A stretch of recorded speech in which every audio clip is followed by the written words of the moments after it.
Oi, Adriana. Primeira a entrar. Vitória. Tô aqui testando. Gustavo. Gustavo e suas duas produtoras, né, Gustavo? Por favor, me digam se vocês estão ouvindo, me ouvindo direitinho. Estão ouvindo? Tá bom o som? Alô, alô, tá bom? Será que eu ponho o... Gustavo Lipstein. Opa, então não preciso botar earphone, né? Estamos aqui esperando a Marisa entrar. Já deve estar entrando. Deixa eu ver aqui que ela não tá achando. Eu vou chamar ela. Pera aí.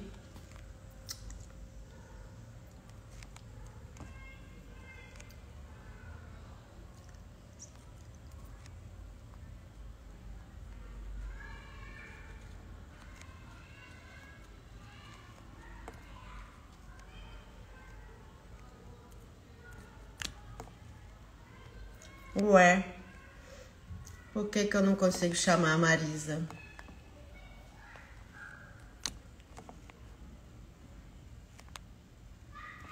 Não tô conseguindo colocar a Marisa aqui. Tá dando que ela... Alguém pode ajudar aí, porque tá dando que ela não... Marisa, tudo bom? Eu não tô conseguindo te colocar, porque tá dando Marisa não pode participar. Por que será?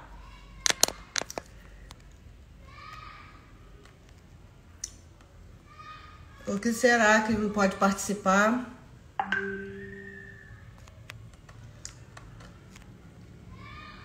Marisa, deve ter aparecido aí um convite para você me participar. Alô, alô?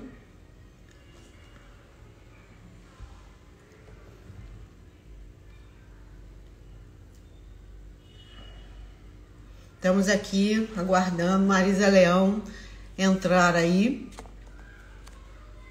porque não sei porque ela não está conseguindo entrar.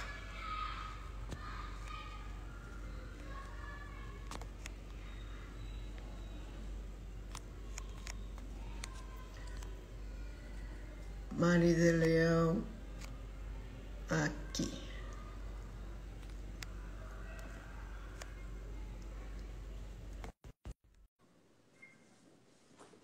Já dei um ok aqui para Marisa, ela vai entrar daqui a pouquinho. Oi. Ei! Tudo bom, Elisa? Uma confusão, eu tentei entrar pelo computador, não consegui. Ou é pior? Mas tá médio, tá bom. Tudo bem com você? Mudando aqui, cada dia um dia, né? Hoje estou Um dia. hoje Obrigada estou pelo convite. meio borocochô com essa situação. Né? A situação é meio triste mesmo, mas você sabe que eu estou produzindo muito nessa quarentena. Estou trabalhando demais, porque é um tempo também que a gente tem de parar, né? E de rever as coisas, né? Então, eu passei essa quarentena produzindo o meu curso, que entrou no ar agora, chama-se O Produtor dos Novos Tempos, né? Então, é um curso, pô, estou muito feliz, porque eu levei um ano desenvolvendo esse projeto e agora na quarentena, porque, Marisa, não é fácil dar aula de produção, porque produção é tanta coisa que eu levei um tempo para entender a didática, sabe? E a didática para dizer o que significa essa nossa profissão, né, Marisa? Alô, Marisa, caiu? Não, eu tô plugando coisas por aqui, porque eu estou em Itaipava. Então, não é uma... Pronto, agora eu acho que vai ficar legal. Enquadra, Marisa, enquadra. Eu estou difícil para ficar parada sozinha, eu ando falando, mas eu tô bem, tô na boa. né? É. Mas Mas eu dei aula na PUC uns 2 anos e meio. Como é difícil, né? Dar aula de produção e... E, Marisa, você sabe uma coisa que é o seguinte, quando eu falo até hoje que eu sou produtora, as pessoas ficam olhando para mim com cara de paisagem e falam, mas o que que você faz, né? Porque é uma profissão muito ampla. Eu não... Teve uma época, Marisa, que eu tive crise existencial, porque eu já entrei numa crise séria, porque eu já tinha dirigido um filme, já tinha escrito roteiro, já tinha passado lá uns 4 anos na Rio, já tinha feito trilha sonora, montagem, já tinha feito um monte de coisa e não era nada, né? Então, assim, meus amigos, um era médico, outro era dentista, outro era ator, outro era trapezista, e eu não era nada. Então, assim, hoje, quando eu dou a aula e explico que essa trajetória, na verdade, de ter feito tanta coisa no cinema, foi uma escola muito boa, a melhor coisa que me aconteceu para eu me tornar uma produtora, né? Que a gente tem que entender desse processo todo. E aí eu sempre brinco e falo assim, que ninguém nasce produtor. O produtor ele vai se construindo com a vida, né? Com a nossa Sim. trajetória. E aí eu queria te fazer uma pergunta. Você, quando tinha 7 anos, 8 anos, e perguntavam para você assim, o que você quer ser quando crescer? Você falava assim, produtora de cinema? Não. Minha mãe me Ninguém fez essa pergunta, eu acho que eu tinha 7 anos e eu disse que eu queria ser presidente do Brasil. viu, viu? Uma Tá quase. coisa, uma coisa bem modesta, mas foi o que eu É. respondi para ela. Ela sempre me contou isso. Mas me diga uma coisa, como é que foi a tua trajetória para você se tornar uma produtora de cinema? Me conta Bom, aí para nós. Tem aqui no- metade da nossa audiência são meus alunos do curso aqui. Então é importante até para eles se identificam muito com a história da gente, né? Então, para eles não ficarem só com a minha história, como é que você se tornou essa produtora de sucesso de 30 filmes, né? Filmes com muita bilheteria, prêmios. Como é que foi essa jornada sua? não, vou super rápido. Eu estudei jornalismo na PUC, meu sonho era ser jornalista. Eu fui trabalhar no Globo, no estágio, no primeiro mês que eu entrei para a faculdade. Estava muito feliz até que eu comecei a namorar o Sérgio Rezende, que estudava direito e queria fazer cinema. E eu comecei a matar o meu trabalho de jornalismo para fazer uns curtas-metragens com ele. Então, a rigor, eu comecei dirigindo curtas, passei por assistência de montagem, fiz cenário e figurino do Lúcio Flávio, Passageiro da Agonia, se você quiser acreditar. Eu que sou a pessoa mais... Cenário, E figurino. cenário. Comecei a continuar fazendo curtas e tinha muitos amigos nossos que eram diretores. Marisa, acho que você deu um. Não, eu estou no mesmo lugar. Aí, voltou. Nós tínhamos muitos amigos que eram diretores de cinema. E eu achava todos eles muito incompetentes para produzir.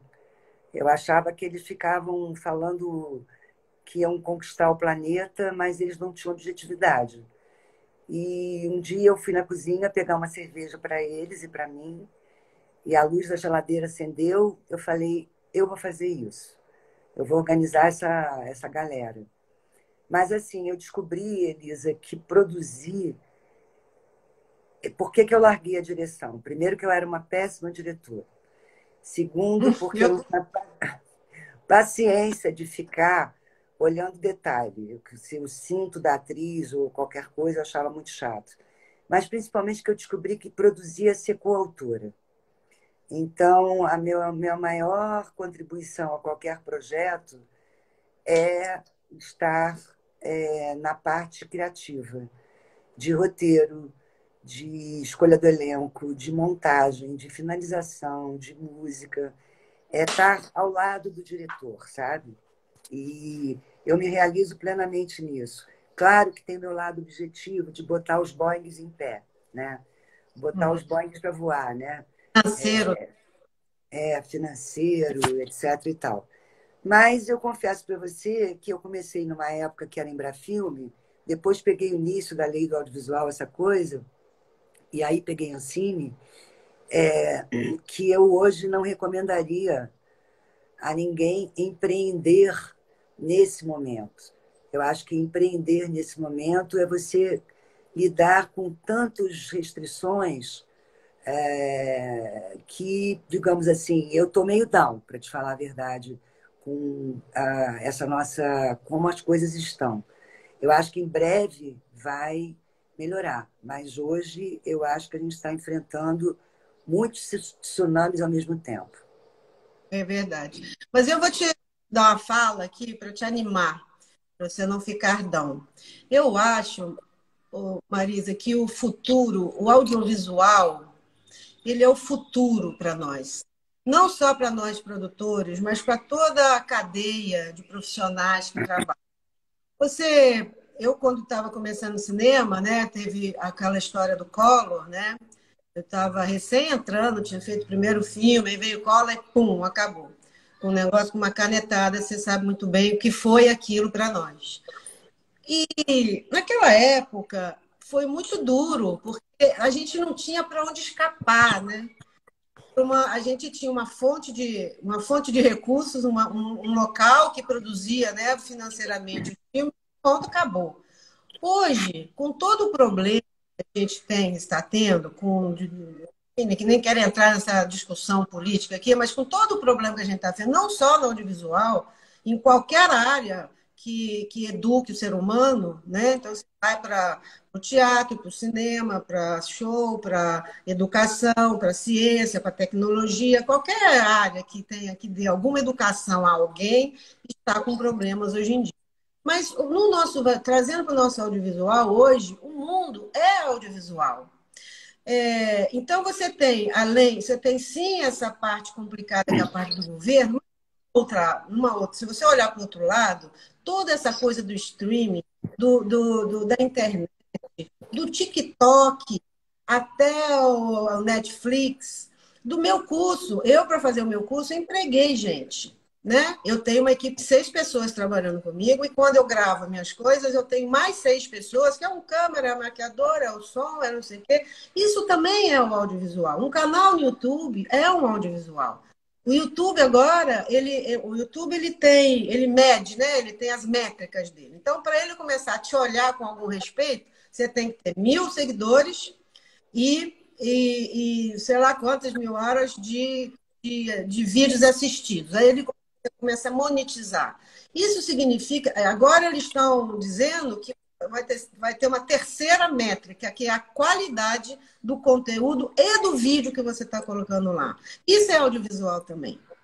Então, o audiovisual hoje, você produzia suas histórias, agora existe uma plataforma que já chegou aqui no Brasil, chamada Quibi, que só faz, você sabe, você só faz vídeos de 10 minutos, séries de 10 minutos você só pode ver no celular. Spielberg está lançando uma série chamada After Dark no Quibi, e você só pode ver à noite. Né? E aí tem uma outra que está vindo aí, que é Pluto TV, que vai só disponibilizar produtos de graça. Então, eu acho que o mundo hoje, por que meu curso chama Produtor dos Novos Tempos? E eu estou batendo muito nessa tecla, o produtor, o roteirista, o diretor dos novos tempos. O mundo é outro hoje. É outro e não é ruim em termos de audiovisual. Tem muito. O que a gente tem que fazer é capacitar as pessoas, o roteirista hoje não é mais como o roteirista de antigamente. O roteirista, para entrar na sala de roteiro, você sabe muito bem, ele tem que responder algumas premissas de hierarquia, de desapego à ideia, como é que fala? De disciplina, de compartilhamento da ideia dele com os outros. Não é mais aquele roteirista lá de trás. Então, eu acho que, por mais que a gente esteja com problemas de um lado, é diferente de 1990, onde a gente não tinha televisão, a gente não tinha mercado de televisão independente, a gente não tinha o streaming, a gente não tinha internet. Então, eu acho que vira e mexe, a gente tem um negócio desse, né? Um problema desses de ou governo ou de financeiro, mas eu acho que hoje é diferente. Eu não estou pessimista, eu estou otimista. Mas Bom, eu concordando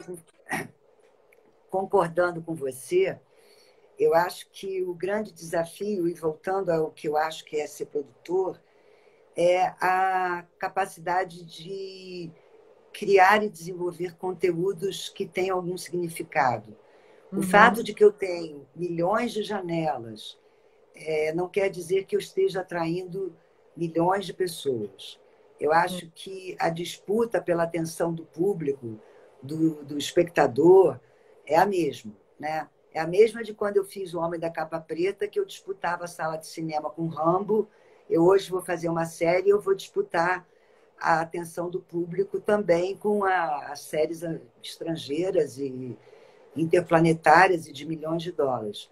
Por isso que eu acho, Elisa, que a qualidade essencial que um produtor deve ter é ele ser alguém muito capacitado em termos de conteúdo. Eu sempre digo que entre a matemática e a literatura, um produtor fique com a literatura, porque a matemática ele contrata alguém, mas a literatura não.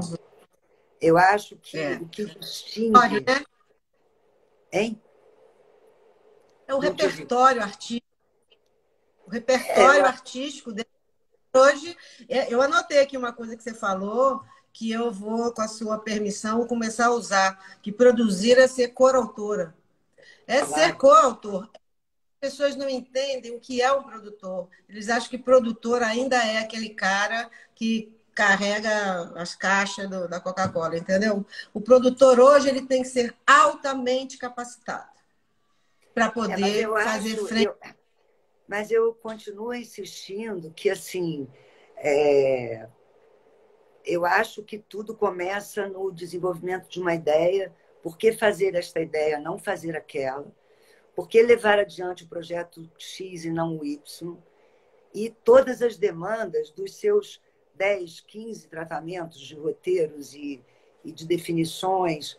Eu acho que um produtor que, digamos, simplesmente olhe para produzir algo porque tem um lugar para colocar aquele algo, eu não me identifico. Eu sempre estou buscando uma pessoalidade naquilo que eu produzo, com diretores os mais diversos. É preciso amar conteúdo, é preciso ter tesão em conteúdo, é preciso cultivar a dúvida, é preciso escrever, é preciso fazer Zooms agora na quarentena de 4 horas discutindo se o personagem B deveria ou não morrer. Quem não amar conteúdo poderá produzir brilhantemente também, mas não é o meu jeito de produzir. O que me atrai em produzir é conteúdo. Deixa eu te fazer uma pergunta. Porque você tem, recentemente, muitos sucessos de bilheteria com filmes, né, de Pernas para o Ar, 1, 2, 3, Meu Passado Me Condena, Um Tio Quase Perfeito. E tem também no teu currículo filmes de peso, assim, que meu Nome Não é Johnny, O Homem da Capa Preta, o Doida Demais. Você produziu Doida Demais também, não foi? Doida Demais, ou Guerra de enfim. Canudos. Agora, o Paciente, que ganhou vários prêmios. Como você escolhe os teus filmes? E se houve aí nesse teu percurso um caminho que você percorreu desde o primeiro filme até chegar nesses grandes sucessos de bilheteria com as comédias nossas aí, brasileiras? Não, na verdade, Elisa, o primeiro longa de ficção que eu fiz foi O Sonho Não Acabou, do Sérgio Rezende, com quem eu sou casada e pai dos meus filhos. Produzi filme do Murilo Salles, produzi filme do Bruno Barreto, produzi filmes... Quando nós fizemos O Homem da Capa Preta, em 86, o filme fez uma bilheteria surpreendente para a época. E não era uma comédia, né? O Doida Demais era uma história de amor, não era uma comédia. O Guerra de Canudos era um épico. Foi a segunda bilheteria do ano, só ficou atrás dos Trapalhões. Quando eu fiz O Meu Nome Não é Johnny, não era uma comédia. A partir de 2010, eu começo a produzir comédias. que eu vou dizer uma coisa para você, é uma das coisas mais difíceis de produzir é comédia, né? Eu tento intercalar minha produção com filmes que eu acho que têm um cheiro mais popular com outros que não têm. Para Meu Passado Me Condena, fazer um Ponte Aérea. Para Pernas para o Ar, fazer um Paciente. Para sei lá, o quê? Eu acho que o produtor tem obrigação de ser plural. Eu não sou escrava do mercado. Eu acho que eu sei o que o mercado quer. Mas tem coisas que eu quero e não necessariamente o mercado quer. E como no modelo que nós tínhamos, era possível que, através dos meus recursos de fundo setorial, que é o SWAT, eu podia escolher o que eu fazia, geralmente escolhia aquilo que não era popular. Porque o que era popular, eu produzia o Pernas para o Ar sem dinheiro incentivado. Tinha gente que botava dinheiro bom. Então, por que eu não produziria um Como é Cruel Viver Assim, por exemplo? Que não ia achar o dinheiro no mercado, né? Eu continuo sendo romântica nesse sentido, de que a produção tem que ser plural. Eu não sou escrava de gênero nem de resultado.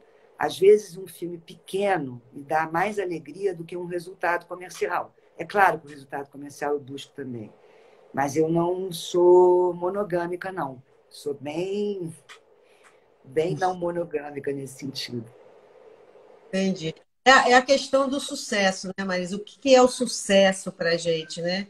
Às vezes a gente menciona, né, tem uma expectativa com um filme e esse filme não atinge aquela expectativa, a gente se frustra. Mas um outro filme que a gente desenha ele mais do tamanho dele, ele faz o que a gente está imaginando, né? Tem um resultado que a gente imagina, é um grande sucesso. O sucesso ele está muito relacionado com o nosso desenho de produção, né? Com o nosso olhar de que filme é esse.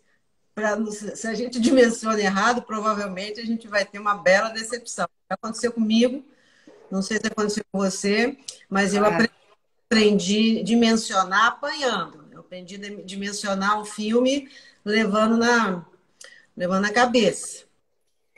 Eu acho, né, Elisa, o seguinte, que o mercado, o chamado mercado, o que é o mercado?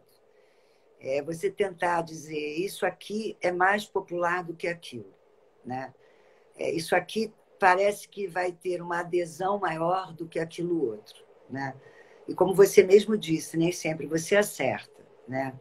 Agora, eu digo a você, o prazer de competir no chamado mercadão, ir lá e botar para quebrar, competindo com os grandes blockbusters americanos, é uma coisa que eu tenho desde criança. Eu sou competitiva.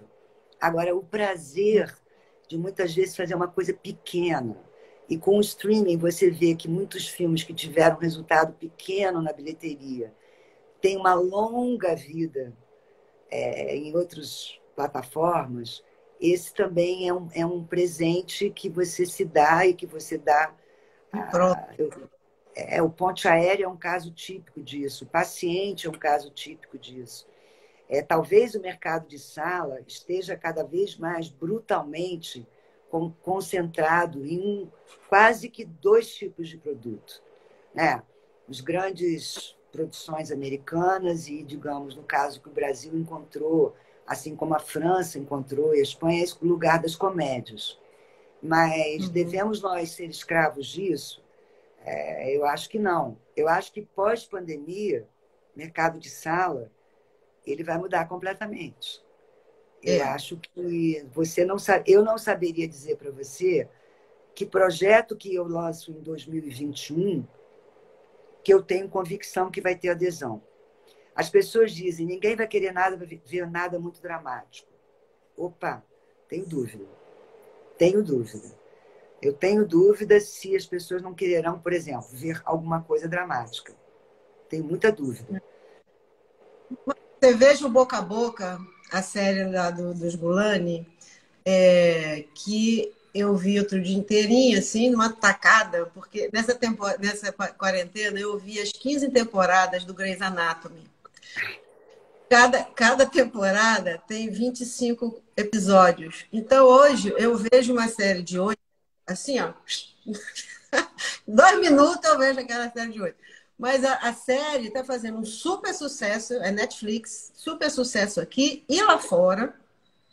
E ela fala de uma pandemia. Ela foi feita antes da pandemia, obviamente, né? É uma pandemia, uma doença, uma pandemia do beijo, né? Das pessoas foram para uma festa, todo mundo se beijou e ali se alastrou uma pandemia que mata as pessoas. E é um sucesso no meio de uma pandemia. Eu também não sei se não vão querer ver. Também eu tenho minhas É, dúvidas. eu acho que o audiovisual brasileiro, por exemplo, eu assisti 2 séries recentes.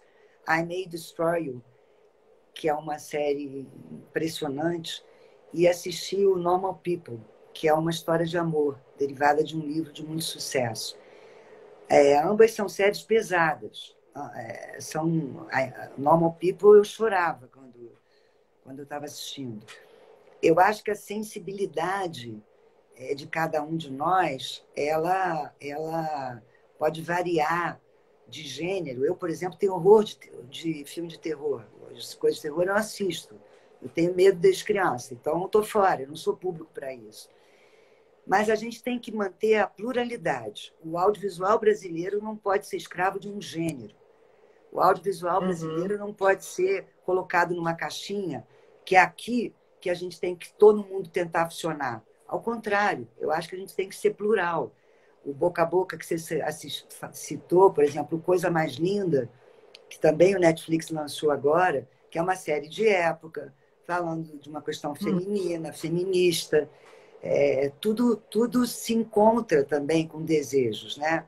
Do que estamos Tem o discutindo. 3%. Você viu o 3%, que é brasileira também? Não, eu não cheguei a ver. 3% já foi a série nos Estados Unidos de língua não americana mais vista.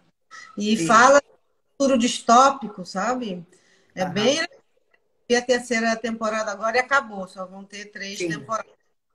E é sim. muito produzida, o boca a boca é muito bem produzido. Eu acho que a gente está num nível de produção, temos muitos bons produtores. E eu acho que a gente está desenvolvendo também essa coisa da série, né? De pegar a manha, porque a nossa história não é uma história de série. Nossa história é uma história, se você for falar em televisão, de novela. E Sim, não, sim. né? Então, acho que a gente está começando a pegar, já temos muitas séries que faz sucesso aqui, faz sucesso lá fora. Porque os nossos filmes, me diga você com seus filmes, por exemplo, tem certo tipo de filme que não é vendido lá fora, não viaja, né? Que é o que a gente chama, né? Principalmente as comédias. As Sim, comédias, elas são, nossas aqui, elas são muito locais, né? sim, Difícil você vender lá para fora uma comédia. Mas é fácil você vender um filme menor. O Como Esquecer, um filme que eu produzi com a Ana Paula Rosa, sim, vendeu para 30 países. Foi o filme sim, que mais vendeu para fora. Foi um sim, filme pequeno, autoral, né? De sim, quase de, apesar de falar sobre, na verdade, a perda de um grande amor, ele é contextualizado entre duas mulheres, né? Então é meio que um nicho ali. Vendeu assim, ó. Agora comédia não vai, né? Qual o filme Mas, seu que mas foi para fora? o Homem da Capa Preta, bastante. Recentemente, meus filmes não têm viajado. Mesmo Meu Nome Não é Johnny, que é um dos filmes que eu produzi, que eu mais gosto, não foi um réussite internacional, né? Eu acho que os festivais e muito o mercado internacional espera do cinema brasileiro um certo exotismo que eu usufruí nos anos 80 e a partir dos anos 90 eu me cansei. Eu me cansei de ser o cinema brasileiro que fala da realidade social, que isso, que aquilo. Eu acho que tanto quanto o mercado quer te aprisionar, o universo de festivais internacionais também pretende do cinema brasileiro uma determinada coisa. Né? Hum. Quando eu vejo, por exemplo, um filme como Nossos Pais viajar, eu acho uma lindeza, porque ele não tem nenhum exotismo nesse sentido do que se espera do cinema brasileiro, sabe? Então, eu acho que o importante, no final das contas, Elisa, no fundo, é você se perguntar, quando você põe a cabeça no travesseiro, eu estou profundamente apaixonada por esse projeto? Eu estou sentindo assim um ímpeto de romper o mundo, levantar um Boeing. Como diz o meu neto, vovó, eu sou o menino gato, de ser a menina gata que vai voar com esse projeto para frente. Eu acho que isso... Você casa com um projeto ali, né? Você fica anos, ele faz parte da sua vida, da sua família, né? Ainda mais você que trabalha com o marido, com filha, das duas filhas, né? Uma diretora, outra educadora. É fácil, Marisa, trabalhar assim em casa? O que é mais? Qual é o desafio maior para você? Produzir para o Sérgio ou para. Como é o nome dela? Júlia. Júlia. Ou é produzir para um diretor que, enfim, que não é que não está no teu. Ou é a mesma coisa? Não, Elisa, eu vou te falar uma coisa aqui que eu aprendi lá quando eu comecei a fazer meus primeiros longas, mesmo curtas. Eu tenho que admirar esse diretor. Ele tem que ser alguém por quem eu tenho respeito e admiração no trato da linguagem audiovisual e cinematográfica. Eu não posso me sentir confortável se eu achar que eu estou do lado de alguém que eu não admiro. Então, isso é um princípio. Eu tenho que admirar esse diretor. Eu tenho que ter por ele um respeito no sentido de que ele é um criativo que me agrega. Ele precisa trazer coisas para mim. A experiência com o Mauro Lima no Meu Nome Não é Johnny foi muito rica nesse sentido, né? Eu produzi, por exemplo, um filme da Patrícia Pilar, Valdir, que sempre em meu coração. E como eu admirava a Patrícia diretora, né? Que, aliás, ela deve voltar a dirigir, porque ela é uma diretora muito especial. Tem que haver uma admiração. A relação de diretor e produtor é um casamento. E como um casamento, ou como qualquer relação, só pode existir com afeto e com respeito. Se não houver as duas coisas, não rola. E ter uma crise num filme é pior do que ter uma crise no casamento. É pior. Eu falo assim que todas as questões, porque o produtor e o diretor, eles são pessoas muito diferentes enquanto perfil e absolutamente complementares, porque as ideias, os caminhos, né, que se escolhe para um filme entre produtor entre o produtor e o diretor. A hora que você vê o diretor para lá, o produtor para cá, os dois têm que fazer o mesmo filme, né?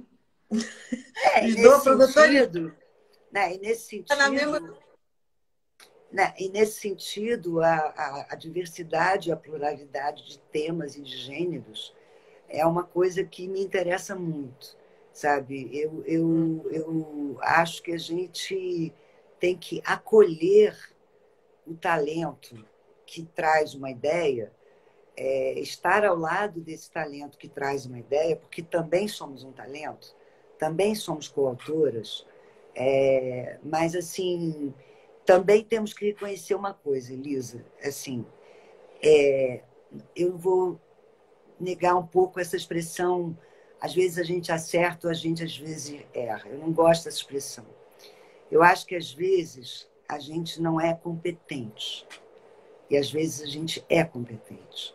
Eu acho que às vezes a gente tem sobra de talento, às vezes a gente tem falta de talento. E isso falta, estou falando por mim mesmo. Nem sempre eu acho que eu consegui conectar o melhor do que aquele projeto demandava. Eu acho que ser produtor tem que ter angústia. Uma vez eu fui dar uma aula na PUC, eu disse assim, acho que o produtor tem que ter angústia, ele tem que ser obsessivo, ele tem que duvidar das certezas dele, ele tem que, outras horas, acreditar, ele tem que ser um ser quase insuportavelmente inquieto. Alguém que tem uma inquietude interna. Sem essa inquietude interna, você não consegue abrigar uma ideia. Você não consegue dar colo ou bater na bunda de uma ideia que, digamos, está ali buscando um caminho melhor. Eu sou muito inquieta, assim. Inquietude é comigo mesmo. Podemos vender um pouquinho aqui. Mas a inquietude, ela faz a gente pensar, né? A inquietude, ela faz a gente descobrir. Porque o procure saber, né? O famoso procure saber sobre as coisas, sobre até quando a gente tem um roteiro e que alguém fala, tá ótimo, você olha assim, fala, tem alguma coisa errada. A inquietude, ela tira a gente da zona do conforto, ela tira a gente do sim fácil, do tá bom fácil. Né? Você está sempre achando que tem, você está sempre a gente tem que melhorar, né? Tem um limite isso, mas eu acho muito bom essa inquietude. E eu concordo com você. A gente tem que estar sempre, por isso, saia desse dão aí, fique inquieta e venha, vai produzir outra coisa. Quais são os seus próximos projetos assim? O que Cara, você está pensando? eu estava começando 2 longas, A Porta ao Lado, que é um filme da Júlia Rezende com a Letícia Colin, a Bárbara Paz, o Ícaro Silva e o Túlio Sterling. E Meninas Não Choram, que é um filme da Vivi Jundi, é um remake de um filme holandês. E ambos começavam a filmar dia 1º de 30 de abril, e pararam. Eu estou entendendo como retomar isso. Eu tenho mais 2 longas para o ano que vem. Um é o Ike Tudo ou Nada, que é um filme grande, que eu não sei se eu consigo manter o tamanho dele. Eu tenho um projeto com a minha Amelo, Mãe Fora da Caixa. Eu estou fazendo uma série com Netflix. Eu estou desenvolvendo mais 4 projetos nessa quarentena, novos, tanto de série como de longa. Eu estou atolada de leituras e Isso reuniões. tudo, né, Marisa? Oi? Isso tudo que Isso tudo porque você está meio desanimada. Imagina se você é, tivesse animada. porque Mas me sabe diga. como é que sabe como é que eu me sinto? Eu me sinto assim uma, um cavalo de corrida que está ali na presinho para o sujeito dizer vai começar a corrida. E toda hora eu bato o casco, toda hora eu bufo, eu vou agora, eu vou agora. E aí eu não vou. E aí eu não vou. E me conter para não ir é difícil. É difícil. Eu pode ter uma brincadeira só para a gente rir um pouquinho, que essa coisa da vacina em janeiro, eu queria fazer um filme, Elisa. Você pode até produzir. Eu sou péssima diretora, mas eu garanto que esse eu consigo fazer, que é um Réveillon, como for, no dia 31 de dezembro de 2020, e à 00:01, todo mundo vai para o posto de vacinação. Porque nós botamos na nossa cabeça que a vacina vem em janeiro. Então, todas as pessoas saem dos seus réveillons e vão para os postos de saúde no dia 1 de janeiro. Me diga uma coisa, Marisa, no teu desenho de produção para esses 2 filmes que você ia filmar dia 30 de abril, qual é o teu novo desenho de produção? O que você pensa em fazer com eles agora? Vai filmar, não vai filmar? Porque existe uma questão que eu não sei responder, porque eu não tô filmando agora, meu próximo filme é só ano que vem, porque eu posso esperar, então estou esperando, é um documentário musical. Então eu falei, vamos esperar, a gente filma lá no dia 1º de janeiro, depois que tomar a vacina.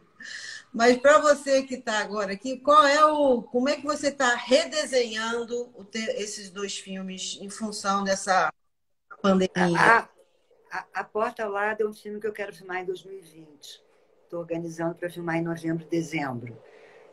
Eu já estou assim, quase que adicta dos protocolos internacionais, conversas com médicos e biomédicos, EPIs e touca de cabelo põe ou não põe. Mas é um filme pequeno, é um filme sob controle. Eu tenho gastado o tempo inteiro no entendimento disso, tenho me aprofundado nisso com a equipe de produção, com a Cacala, com o Thiago Rezende. Pra gente... Hoje tive um call com um fotógrafo, com o Dante. Como é que a gente vai subir para o set? É um fotógrafo, um assistente, um cara da pesada. Que luz é essa? Jamais embarracar um cenário, porque eu preciso de ventilação. Eu vou dizer uma coisa para você. Eu estou exausta de protocolos, mas eu sou obsessiva. Então, não paro de ler, não paro de entrar em calls, não paro de entrar em Zooms. Eu quero sentir tranquilidade interna verdadeira para que isso seja, de fato, um projeto que faça sentido e tenha sentido. Está me parecendo que faz. E isso impacta o orçamento, Marisa? De fato? Impacta o orçamento, mas o que a gente está fazendo, o que a Júlia está fazendo é diminuir coisas no projeto. Sei lá, tinha 200 figurantes, vão ter 20, de modo a compensar com esse custo extra, né? Tem que ter uma inteligência. Mas esse é um filme fundo setorial. Ele é basicamente um filme de fundo setorial. Então, também tem que lidar com essas determinações que eu acho estranhas, porque privilegia-se, segundo as novas normas, que os filmes em finalização, animações e comercialização sejam prioridade em relação aos filmes em produção. O que eu discordo. Eu acho que a nossa mão de obra está desempregada. Eu acho que a mão de obra está precisando trabalhar. Eu acho que é completamente desejável que os recursos circulem para gerar emprego, para gerar serviços, e não apenas dos filmes em pós-produção, que normalmente você vai contratar empresas e não pessoas físicas, e os de animação e as comercializações. Eu estou, em suma, empenhada em dialogar com a Ancine nesse sentido. Isso é muito cansativo pra caralho. Vamos botar caralho nisso. Me exaure, me cansa, mas eu tô lá. Eu tô tentando defender meu ponto de vista, entendeu?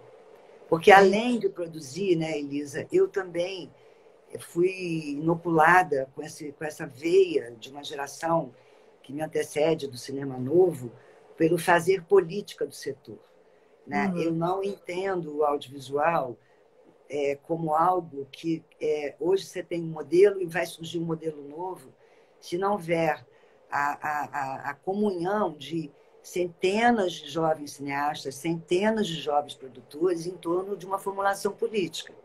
Esse modelo que está aí, ele vem a Embrafilme, as leis de incentivo, a Ancine, o fundo setorial, ele majoritariamente foi formulado por uma geração que tem 80, 70, 60 anos. O que a nova geração vai formular? Né? O que os novos produtores vão formular? Né? Eu me vejo em reuniões de política do cinema, do setor, 3, 4 horas por dia, e sinto falta de ter mais gente de uma geração anterior à minha, ou posterior à minha, quero dizer. Né? É preciso que a bola circule nesse sentido. Né? Nós, os sexagenários, septuagenários, octogenários, estamos aí vivendo de um modelo que nós ajudamos a criar. A pergunta é, quando é que eu vou sentar e vai ter uma galera jovem que vai dizer, tia Marisa, a gente pensou nesse modelo assim, assim, assado. Eu vou dizer, opa, talvez eu possa dar uma opinião. Tá faltando mesmo essa geração, produtores políticos também, né? Porque como a gente tem, como a política ela está junto com a gente, né? Com todo esse modelo de fomento, né? De investimento. Tem que ter mesmo, eu concordo com você. Eu não sou uma produtora política, assim, eu não sei lidar com a política. Não sei, eu sei fazer filme, mas eu não sei lidar com política, não sei mesmo. Eu gostaria muito de saber, que eu gostaria de participar ativamente, mas eu não tenho, não consigo, não sou eu. Eu acho que bom que tem você, esse apelo, o Léo, todo esse pessoal, né, que tá pegando esse negócio, tento, vou numa reunião, mas eu não consigo, não está em mim isso. Infelizmente, eu queria que estivesse, eu queria participar mais, sabe? Deixa eu te falar que tem aqui umas perguntas para você aqui, ó. Tá. Ó, primeiro, está perguntando assim: já tem diretor para o Wake? Para o filme do Wake? É o Mauro Lima. Mauro, tem uma aqui que faz uma pergunta. Ué, cadê? Peraí, o que eu fiz aqui, meu Deus. Aí tem uma moça aqui que eu acho que fez um filme do Sérgio, um filme. Qual foi o último filme dela? O Jardim Tati, Secreto de Mariana, que sim. gravado em Friburgo. Quando É. é que vai lançar? Ah, quando vai lançar, não sei, Calma, né? não tenho ideia, né? Eu tenho um filme Marisa, para lançar. Eu tenho um filme para lançar, existe. Elisa, que chama Depois a Louca Sou Eu. É um filme que teve no Hum, Festival do Rio, na Mostra de São Paulo, o filme da Júlia com a Débora Falabella. É o não livro lançou, da Tati Bernardi. hã? Não te ouvi. Não lançou na internet já? Não. Nós Não? fizemos o Diário da Quarentena, do Depois a Louca Sou Eu. Nós Ah, fizemos 6 episódios do Diário da Quarentena. E alguém está perguntando aqui como fazer política. Eu acho curioso isso, né? Eu acho que a gente não pode perder a perspectiva de que existem associações de diretores, associações de curta-metragistas, sindicatos, associações de produtores. É preciso que a gente volte a acreditar na força de mobilização coletiva através de organizações como entidades e associações e sindicatos, né? Alguém que é diretor se inscreva na Associação de Diretores, na Abrace, na APACE. Alguém que é produtor, participe do Sindicato de São Paulo, do Rio, de Porto Alegre, de Recife. Não é uma coisa voluntarista, é uma educação de cidadania. Né? É a mesma coisa quando a gente reclama do Brasil, da situação que estamos, é preciso fazer política integrada dentro dos movimentos da política no sentido dos partidos, né? Senão fica tudo em rede social. Eu estou cheia de saco cheio de dedinho, coraçãozinho. Porra, desculpa, vamos se fuder, sabe? Vamos botar o coração e a razão para operar na coisa prática, né? Eu sei lá, eu sou muito, muito, muito politizada na vida. Eu acho que eu não consegui educar meus filhos sem levar meus filhos para a rua para participar de passeata na época do PT. Todo mundo de bandeirinha, eles lembram disso até hoje, porque eu achava que isso era parte eu acho que isso é parte da ele educação. tem esse envolvimento com a política? Ah, total, É? total. Na Bom, redemocratização, eu caí de boca. Eu caí de boca. Eu primeiro me envolvi muito com as campanhas do PT, depois muito com as campanhas do Ciro Gomes, porque eu tenho profunda admiração e amizade. E, em suma, não consigo pensar. Escrevi plataforma de programa de cultura de tanto do PT quanto do Ciro. Pôr a mão na massa, sabe? Pensar, formular. Não é só desejar, só curtir, coraçãozinho, mãozinha. Eu estou ficando, sexagenariamente falando, impaciente, sabe, Elisa? Eu não tenho sei. mais tempo para perder. Então, eu também me sinto no direito de cobrar, sabe? De cobrar de mim, em primeiro lugar, mas também cobrar de quem com quem eu posso conversar. Levanta a porra da bunda da sua cadeira. E, por E favor, faça. reflita, proponha, estude. Marisa, Camila aqui, Camila Vilas Boas, falou assim: Elisa, chama a Marisa para fazer um módulo de produtor político no seu curso. Topo, topo. Olha, Não, podemos. eu não sei se eu vou ter tempo, mas Não, assim, não, eu acho que não seria nem um curso. Por exemplo, eu fui fazer uma. Existe uma pergunta no mercado que é assim: o que é um showrunner? Né? E aí eu trouxe o Zé Carvalho para a próxima turma minha, já vai ter um bônus, digamos assim, que é uma conversa minha eu aqui e o computador, né? Gravado na época da pandemia, que é o que é um showrunner. Né? E o Zé é professor também, Zé Carvalho, conhece o Zé Carvalho? Claro, lógico. Então, tivemos um grande papo do que é um showrunner, como é que veio de lá para cá, como é que está aqui. Então, talvez a gente possa fazer um módulo de o que é um produtor político. Porque tem Não, mas uma. deixa eu só fazer uma observação. Por que que eu não vou fazer esse curso, então? Agora eu não vou fazer esse curso, não. É porque a pergunta não é como é que é um produtor político. É o que que é um cidadão. É Não me verdade. pergunte o que é fazer política do audiovisual. Me pergunte que estímulo de cidadania eu trago dentro de mim e inquietamente me questiono de exercer e me entristeço, me enfureço. Sou capaz de escrever artigos, como você sabe que eu escrevo, sobre a questão da cultura no país porque isso me dá o sentimento de cidadania. Eu não entendo entrar num barco sem entender a bússola, sem entender do leme, sem entender, sem entender como entrar num avião, sem saber como um avião voa. Eu sou curiosa, eu preciso entender que aqueles tantas turbinas a uma tanta velocidade faz aquilo se equilibrar. Eu não sou técnica em aviação, mas eu não entro dentro do avião sem pensar onde eu estou, entendeu? Entendi. Eu sou contra a carona. Acho que o Brasil, sabe, ele sofre, você está falando de cidadania, né? O que forma um cidadão é a educação, né? Outro dia eu estava vendo uma educação de qualquer nível, educação política, educação de caráter, de qualquer educação, né? Educação formal. Eu estava vendo uma reportagem, um repórter foi fazer uma matéria sobre o esvaziamento das escolas.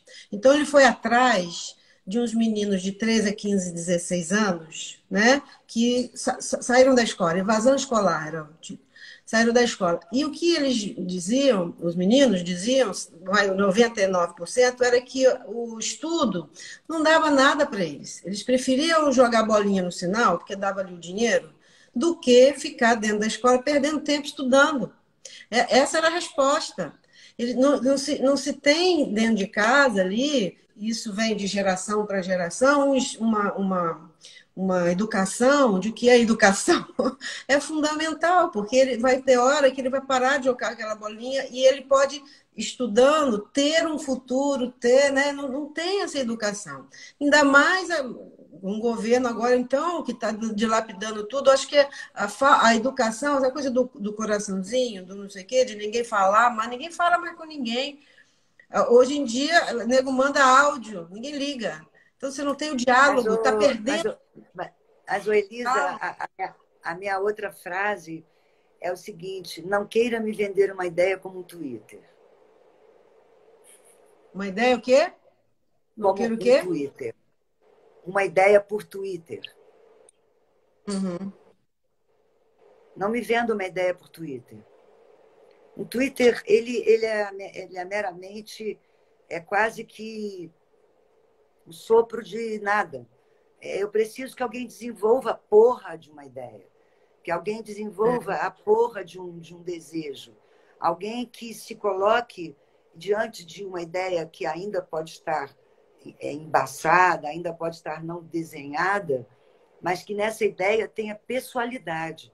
Isso é uma outra coisa que a gente tem que entender sobre a produção de conteúdo. Você pode ter milhões de plataformas, mas aquilo que, em geral, me seduz é o que tem pessoalidade.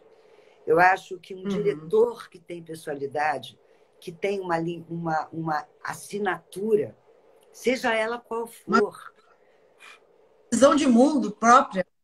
é claro, alguém que você tem vontade de sentar e tomar um café e conversar, alguém que te estimula, alguém que te instiga, alguém que te provoca, né? Isso é muito importante. Marisa, tem uma pergunta curiosa aqui que eu não sei, que é do Vicente Viana. É verdade que teve um filme do Nelson Pereira dos Santos que você produziu? Ia ser o Vidas Secas, mas chegando no Nordeste estava tudo alagado e virou outro filme, Mandacaru Vermelho, foi isso? Eu não Não, sei. nessa época eu ainda estava brincando de boneca. Eu não tinha idade para produzir o filme do Nelson Pereira dos Santos. Houve essa Ou história. de... Oi? Essa história acho que existe, né? Que o Nelson Não, mas foi. quem produziu Vidas Secas foi o Luiz Carlos Barreto, né? Não, Se não me sim, mas engano. a história de ser que chegar lá no Nordeste e estar alagado e virar outro Sim, filme, é isso sim, mesmo. sim, sim, sim. Mas eu não tinha É. idade, eu estava ou brincando de boneca, ou brincando de pique, ou jogando bola, que eu gostava de fazer as três coisas.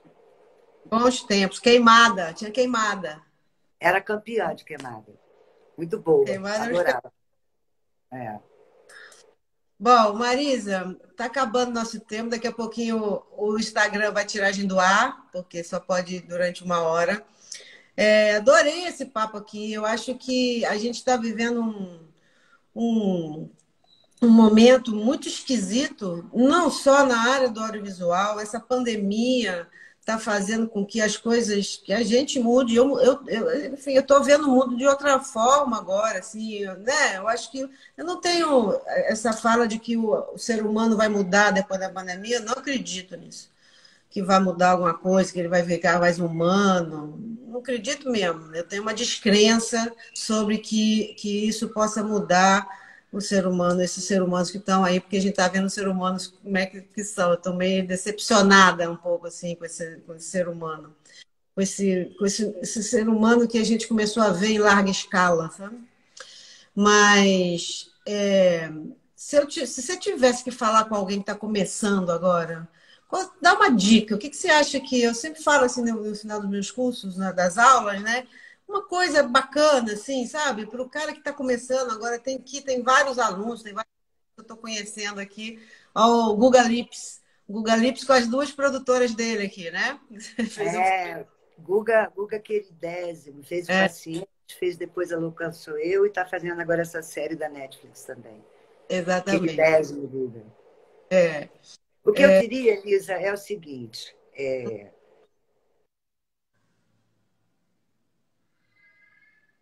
Alô? Oi. O que eu diria é acredite e desconfie ao mesmo tempo das suas ideias. Durma com elas. Se elas permanecerem, vá em frente. E, mais do que tudo, quem quer fazer, quem quer ser autor, autor. É diferente de um técnico. Quem quer ser autor e produzir é ser autor ou não. Então, você monta lá uma empresa e produz não sei o quê, A, B, C, D, F, G, H, I, J. Precisa, primeiro, gostar muito de trabalhar, não ter hora para parar de trabalhar e, principalmente, tem que ser uma pessoa com uma formação de dramaturgia, de literatura muito forte. Como eu falei antes, um bom leitor pode ser um bom produtor. Um bom matemático não será um bom produtor. É verdade. Eu acho que o produtor executivo tem que saber mais de matemática do que o produtor, porque é ele que vai lá ficar fazendo as continhas ali, né? Fazendo as É, planilhas, né? é, é, Hum, é. enfim. Bom, então, obrigada. Obrigada a você, querida. Esse espaço aqui é um espaço até para nos tornar, nós, produtoras e produtores, mais visíveis, porque eu Sim. acho que tem uma, não é? Tem uma coisa assim que, como ninguém sabe muito bem o que a gente faz, né? Outro dia,